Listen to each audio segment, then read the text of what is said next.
What did you make of the Biden administration's responses to Russia's proposals when they called for neutrality for Ukraine and for a rolling back of offensive weapon systems inside Eastern Europe?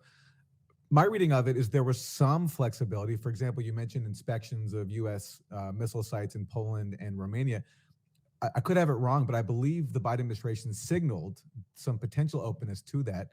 I'm wondering what you think of how Biden responded and also Putin's decision to invade. Do you think that he had other options? And strategically, from a Russian point of view, was this strategically the right move? Or do you think there was possibly more room for diplomacy, not only on NATO and missiles, but also on the status of the Donbass and the war there? Well, I think the one voice of reason in the Biden administration is the CIA director or the National Intelligence Director, and that is William Burns. Uh, he has always been a voice of reason on the subject of Russia, and he has tried to, what's the right word, modulate the Russian hate that is so prevalent. But again, he's being crushed by those who see Russia as something that has to be denationalized, much as the left is denationalizing the United States as a place whose borders have to be open to allow mass migration from the developing world into Russia. All of these things are part and parcel of the reasons people hate Russia. And of course, Russia declares itself to be an Orthodox Christian country. That's completely unacceptable because atheism, nihilism, multiculturalism, all of these things are caught up together, and there's a vile hatred for anybody who thinks the kinds of things that exist in Russia could be remotely positive in any way. Uh, William Burns has tried to push back against that. He's tried to reason with people about it. It hasn't worked very well.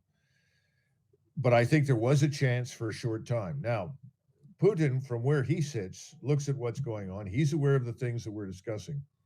But he also saw a large troop buildup in eastern Ukraine, approximately 60,000 troops that were poised to strike at the Donbass, at Luhansk and Donetsk. And I think he was persuaded that this would happen and that obviously the Donetsk and Luhansk republics and their population would be destroyed. And he could not sit by and tolerate that.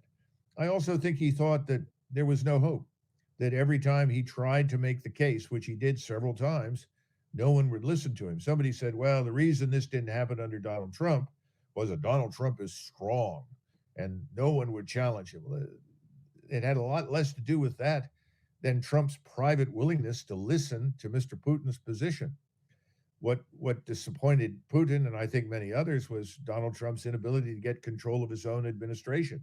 He appointed people that were absolutely opposed to him and his thinking. So from the moment he opened his mouth and said, why can't we have a better relationship with Russia? He was sabotaged and subverted. Putin realized that. Then I think he waited to see how Biden would respond. And of course, you know that Biden was bragging about how he told Putin that he was a vicious killer and a thug, how proud he was of insulting the man to his face and denigrating him and what he's done inside Russia. I think you put that together with the buildup in the East, and I think he felt Russia was genuinely threatened, and he thought it was only a matter of time until something akin to the Pershing II missiles that we once had on the ground in Germany would show up in eastern Ukraine. And we can all sit here and say, oh, well, that wouldn't have happened. But he had a lot of reason to believe that it would, for the reasons we've already discussed, the NATOization of things. And that's the kind that, remember, the Pershing II was a hypersonic missile. You know, you're talking a few minutes and it lands in Moscow. And he kept telling people this. No one would listen. And there was no willingness to reassure him and his government in any way, shape, or form that this was not the intention. So I think he rightly concluded he didn't have much choice. And I think the biggest mistake that he's made, if he's made any with this operation, so I think he's tried to be too careful. And I think it's tragic. But when you do what he's done with his force, you try very hard to avoid unnecessary civilian casualties and avoid damage, you end up in the position he's in. This thing has lasted 3 weeks, longer than he would have liked. It creates opportunities for your enemies, for your opponents to meddle in what's happening. It gives false hope to people on the other side. That's the problem. And that's what he's up against. And I'm sure he's heard that from his inner circle. I'm sure some of his senior officers have said that. And if you try to convince anybody in the United States, by the way, that Vladimir Putin was remotely concerned about the loss of civilian life in Ukraine, well, they'll laugh you off the stage. That's impossible. He's evil. He's terrible. He's bad. It's a lot of nonsense. He was, and he still is, I think. I think he would like to get an agreement because I don't think he wants anything to do with going into Kiev. Yeah. That's the last option. I mean, if you look at it right now, Kharkiv and Kiev are about it. The cauldron has to be dealt with, and they're still laying siege to Mariupol. But I'm afraid, given the enemy that they have cornered there, the 3,000 Azov members, they're probably going to reduce it and be done with it. But that's clearly not what he wants in Kharkiv. That's clearly not what he wants in Kiev. But if he can't get somebody to put their name on the agreement and agree to those basic terms, then I suppose he's going to act.